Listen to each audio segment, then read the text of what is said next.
The call came while I was signing papers to donate the rest of my books. I was already practicing the art of disappearing. "Did you know your son had a child?"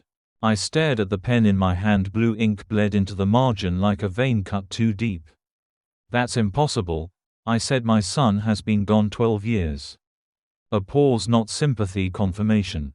"He had a child before that. The mother is terminal. Will you take him?" The room went quiet in the way rooms do when they decide to remember you. I buried my wife first. Cancer took her, slow and polite, like it was apologizing. Then my son died faster. Collision, no apology, no warning. 5 years after that, I stopped answering holiday cards. I learned how to make peace with the idea that my name would end with me. That peace was a lie someone teaches you so you don't scream. I didn't cry after the call. I made tea. I sat down. I listened to my breathing like it belonged to someone else. The woman on the phone said the child's name, a boy 8 years old.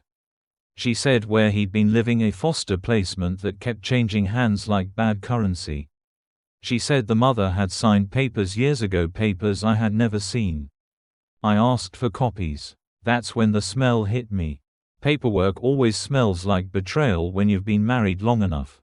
My wife and I met in a hospital hallway. She was arguing with a surgeon twice her age. I liked that she didn't look back when I laughed.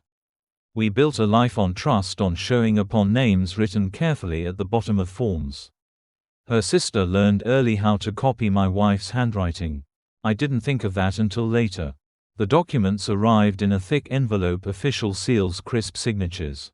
Consent forms, a custody waiver, a line where my son's name should have been signed by someone else. The signature was good, almost perfect. Almost. I noticed the pressure points my wife always lifted before the final letter. This signature pressed down harder, like it was trying to convince itself. Subtle signs first, that's how rot announces itself. Then I saw the date. 3 weeks after my son's death.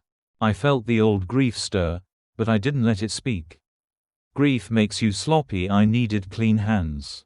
I didn't confront anyone. I made a list. Hospitals keep copies, courts keep trails, money keeps records longer than people keep promises.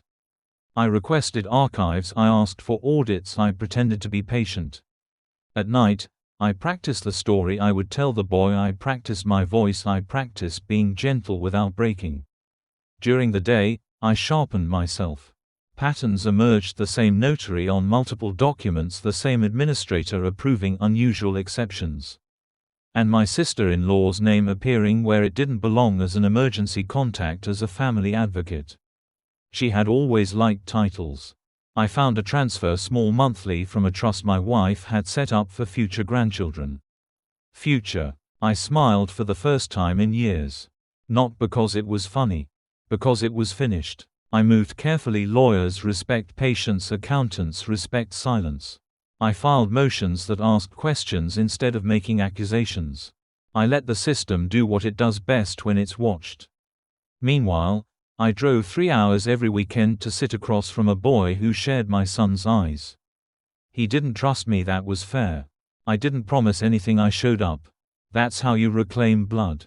The call I made last was to my sister-in-law. I asked her to meet me at the cafe where my wife and I used to argue about dessert. She arrived smiling, the practiced kind. "Why now?" she asked. I told her I'd been alone a long time. I told her loneliness teaches you to listen. She laughed, then she stopped.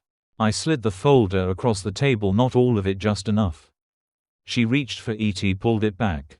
"Did you know," I said, "that forged signatures carry mandatory sentences?" Her mouth opened, closed. I let the silence do its work. The confrontation wasn't loud. It never is when someone knows they've already lost. I explained the sequence: the money, the hospital board, the criminal referral. I explained that I had already filed everything. "What do you want?" she whispered. I thought of the boy's careful questions. I thought of my wife's handwriting. "Distance," I said, "and your name off my family." She nodded too quickly. Fear makes people agreeable. The fallout was surgical. The administrator resigned, the notary disappeared, the trust was restored with interest. My sister-in-law moved cities, changed numbers. People like that mistake erasure for forgiveness. I didn't correct her. I stood in court when the judge asked if I would assume guardianship. I said yes without hesitation. The word fit my mouth.